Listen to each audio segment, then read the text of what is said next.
আসসালামু আলাইকুম। সাংবাদিক সোমা ইসলাম চ্যানেলের একজন কুখ্যাত সাংবাদিক এবং উপস্থাপিকা।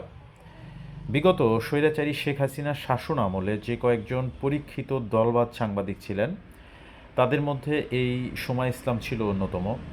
যদিও গত বছরের ৫ই আগস্ট শেখ হাসিনা সদল বলে পালানোর পর এই সোমা ইসলামও কিন্তু গা ঢাকা দিয়েছিলেন। এই সোমা ইসলামের দলবাজির নমুনা আমরা দেখেছি। তিনি কতটা নগ্নভাবে দলবাজি করেছে। শুধু তাই নয়, তিনি যে সমস্ত টক শোতে উপস্থাপনা করেছে, সেই টক শোগুলোতে প্রচণ্ড রকম উস্কানিমূলক কথাবার্তায় কিন্তু বিরোধী পক্ষ বা মতকে কিন্তু একেবারেই কোণঠাসা করে রাখত।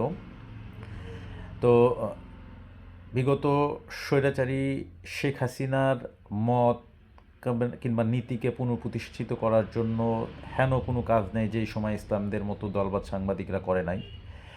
তো এই ধরনের সাংবাদিককে পুনরায় চ্যানেল আই পুনঃপ্রতিষ্ঠিত করলো। এই জন্য অনেকেই চ্যানেল আই কর্তৃপক্ষকে হয়তো স্বাগত জানাতে পারে, কিন্তু আমি এমন সাংবাদিককে আবারও সুযোগ দেওয়ার জন্য চ্যানেল আই কর্তৃপক্ষকে প্রতীকী জুতা প্রদর্শন করছি। কারণ এই ধরনের সাংবাদিকতা যে নীতি রয়েছে কিংবা যে রাজনৈতিক সংস্কৃতি রয়েছে, সেই ক্ষেত্রে কিন্তু এই ধরনের সাংবাদিকগুলো একেবারেই হুমকিস্বরূপ। তো এখন এই যে সোমা ইসলামদের মতো সাংবাদিকরা কোনোরূপ বাধা বিপত্তি ছাড়াই কিন্তু তারা আবারও স্বরূপে ফিরে এসেছে। তো এর পেছনে কিন্তু নিশ্চিতভাবে কোনো না কোনো রাজনৈতিক গোষ্ঠী কাজ করেছে, তাতে কোনো সন্দেহ নাই। কেননা সেই সমস্ত রাজনৈতিক গোষ্ঠীর স্বার্থকে সমুন্নত রাখার জন্য এমন পাহারাদারকে প্রয়োজন আছে বা এমন চাটুকারদের প্রয়োজন রয়েছে, বিধায় কিনা তিনি হয়তো আবারও এই উপস্থাপনায় ফিরে এসেছে কিংবা সাংবাদিকতায় ফিরে এসেছেন। তো যেমনটা ফিরে এসেছে আনিস আলমগীরদের মতো গার্বেজরা কিংবা মাসুদ কামালদের মতো লোকরা। তো এই ধরনের সাংবাদিকদের ফিরে আসার ক্ষেত্রে কিন্তু কোনো ধরনের সমস্যা হয় না, তারা ফিরবে। তাদেরকে ফেরার পেছনে রাজনৈতিক গোষ্ঠী বলেন বা অর্থনৈতিক গোষ্ঠী বলেন, তাদের স্বার্থ রক্ষার জন্যই তারা তাদেরকে ফিরিয়ে আনবে। কিন্তু গত জুলাই আগস্টের যে বিপ্লবে শত শত মানুষ নিহত হলো, তারা কিন্তু কখনোই ফিরবে না। কিংবা যারা আহত হয়েছে তারাও কিন্তু তাদের স্বাভাবিক জীবনে ফিরতে পারবে না, এটি স্বাভাবিক। তো বাংলাদেশের রাজনৈতিক সংস্কৃতি কিংবা রাজনৈতিক শক্তিগুলোর স্বার্থবাদী যেই চেহারাটা, সেটি সত্যিই নির্মম।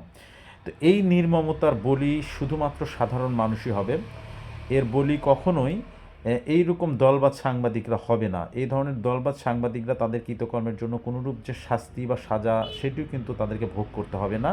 কেননা তাদের পেছনে একটা শক্তিশালী রাজনৈতিক শক্তি সর্বদা সতর্ক এবং সজাগ অবস্থায় থাকে। সুতরাং তাদের ক্ষেত্রে কোনোই প্রবলেম হবে না। আমরা সাধারণ মানুষ অযথাই দেশপ্রেমে এমনটাই উদ্বুদ্ধ হয়ে শুধুমাত্র নিজেদের ক্ষতি নিজেরাই ডেকে আনি। কিন্তু তাদের মতো সাংবাদিকরা কিন্তু কোনো ধরনের বিনা বাধায় কিন্তু তারা তাদের কাজগুলো করে যাবে, তাতে কোনো ধরনের কিন্তু বাধাপ্রাপ্ত হবে না কিংবা আইনের আশ্রয় বা কিংবা আইনের মুখোমুখি কিন্তু তারা হবে না। তো এটিই বাস্তবতা। ধন্যবাদ।